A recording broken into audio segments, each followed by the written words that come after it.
பாஜகவுடைய முன்னாள் மாநில தலைவர் அண்ணாமலை அவர்கள் கூட்டணி தொடர்பான ஏற்கனவே உங்க கருத்துக்கு நேர்மறையா சில பேசுறாங்க. கூட்டணியை கடந்த தேர்தலில் நம்பி வந்த கட்சிகளை பேசக்கூடாதுன்ற மாதிரி நேற்று இதெல்லாம் தெரிவிச்சிருந்தாரு. நீங்க தலைவரா அவர் தலைவரான்ற மாதிரி விமர்சனங்கள் வெளில வந்து கேட்பாங்க. இதற்கெல்லாம் நான் பதில் சொல்லணுங்கிற இது இல்லை. நீங்கள் கேட்குற கேள்வியே சரியில்லை. நீங்கள் தலைவரா அவர் தலைவரானா எங்களுக்குள்ள சண்டை மூட்டுற மாதிரி இருக்கு. இந்த மாதிரி கொஸ்டின் யார்ட்டையும் கேட்காதீங்க.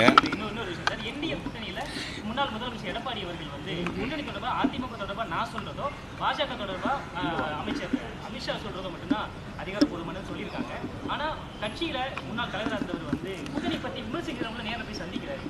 அதாவது அவர் சொல்லும்போது என்ன சொல்லியிருந்தாங்கன்னா, நட்பு ரீதியாக இப்போ எனக்கும் எல்லா கட்சியிலும் நட்பு ரீதியாக ஆள் இருக்கிறாங்க. அவங்க போய் சந்திச்சிருக்கிறாங்க. அதை சந்தித்து அவங்க சொல்லியிருக்கிறாங்க. சார், அதிமுகவோட தலைமை அலுவலகம் சென்னையில் தான் இருக்குது, ஆனால் இயக்குபவர்கள் டெல்லியில் இருக்கிறாங்கன்னு கனிமொழி குற்றச்சாட்டு. கனிமொழிக்கு பாவம் ராயல்ஸ் ரோடு இருக்கு. அதிமுக தலைமை இருக்குதுங்கிற அவங்களுக்கு தெரியல போல.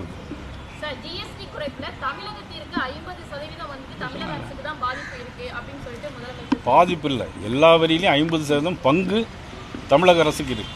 அது பாதிப்புன்னு நீங்கள் தவறாக சொல்கிறீங்க. அப்படி இல்லை. மாண்புமிகு மத்திய மக்கள் நல்வாழ்வுத்துறை அமைச்சர், பாரதிய ஜனதா கட்சியினுடைய அகில இந்திய தலைவர் நட்டாஜி அவர்கள் வருகிற 6ஆம் தேதி எம்ஜிஆர் மெடிக்கல் காலேஜில் நடக்கக்கூடிய பட்டமளிப்பு விழாவில் கலந்து கொள்கிறாங்க மதியம் 2 மணிக்கு. அதன் பிறகு அங்கேருந்து பாண்டிச்சேரி போயிட்டு அப்புறம் அங்கேருந்து திருப்பி டெல்லிக்கு போகிறாங்க.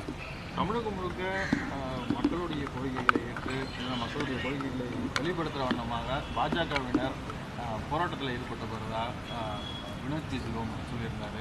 என்ன எல்லா தொகுதிகளிலும் தமிழகத்தை பொறுத்த மட்டிலும் நிறைய மக்கள் விரோத அரசாக தான் இந்த திமுக அரசு இருக்குது. நிறைய திட்டங்கள் மத்திய அரசு கொண்டு வந்த திட்டங்களை கொண்டு வரதில்லை. உதாரணம் ஜிஎஸ்டி வரி எல்லாத்துக்கும் விலை குறைச்சாங்க. ஆவினில் உடனடியாக குறைக்க முடியல. அவங்களுக்கு போராட்டம்னு சொன்ன உடனே தான் உடனே விலையை குறைச்சாங்க. அதனால் அந்தந்த தொகுதிகளில் வினோத் பி செல்வம் அவர்கள் சொன்ன மாதிரியும் திரு கருணாகரன் அவர்கள் சொன்ன மாதிரி எல்லா இடங்களிலும் நாங்கள் நிச்சயமாக போராட்டம் நடத்துவோம். அதுமாதிரி தேர்தல் பிரச்சாரங்கிறது எங்கள் அண்ணன் சரத்குமார் அவர்கள், அதுக்கப்புறம் நாங்கள் எல்லாருமே தேர்தல் பிரச்சாரத்தில் ஈடுபட இருக்கிறோம். ஓட்டர் லிஸ்ட்டில் முகத்தை மறைக்கிறது. ஓட்டர் லிஸ்ட்டில் முறைகேடுகள் இருக்குது, அதை சரி செய்யணும். குறிப்பாக KN நேரு அவர்களோட தலைமையில், அதாவது திரு கராத்தே தியாகராஜன் தான் இப்போ சென்னையை பொறுத்த மட்டும் எல்லா போராட்டத்துக்கும் தலைமையேற்று நடத்த போகிறார். அதை பொறுத்த மட்டும் என்னென்னா, வாக்காளர் பட்டியலில் பீகாரில் நிறைய போலி வாக்காளர்களை சேர்த்த மாதிரி குளத்தூர்லேயும் எல்லா தொகுதிகளிலும் திமுகவினர் போலி வாக்காளர்களை நிறைய சேர்த்து வச்சுருக்காங்க. அதை கண்டுபிடிச்சு சொல்வதற்காகத்தான் கராத்தே தியாகராஜன் அவர்கள் அங்கே நேற்று போயிருக்கிறாங்க. பிளே ஸ்டோர் மற்றும் ஆப் ஸ்டோரில் இருந்து பாலிமர் செயலியை QR கோடு மூலம் பதிவிறக்கம் செய்யுங்கள். செய்திகளை உடனுக்குடன் பெறுங்கள்.